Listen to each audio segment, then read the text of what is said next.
পাশে আসিয়ায় আমার মাতাল মাতাল লাগে, দুঃখগুলি চারিপাশে ঘুরঘুর ঘুরঘুর করে।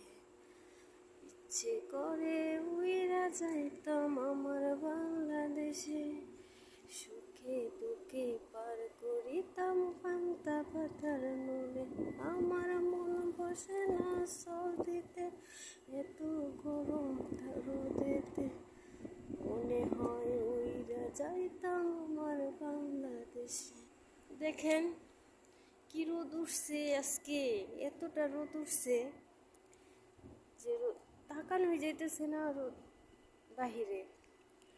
তো এত রোদ, তো বাংলাদেশের মানুষ বলে তাদের নাকি অনেক গরম, তো আশেপাশে মানুষ স্টক করে গরমে মারা যাইতেছে। তো আমাদের কি অবস্থা, এটা কি কেউ দেখে?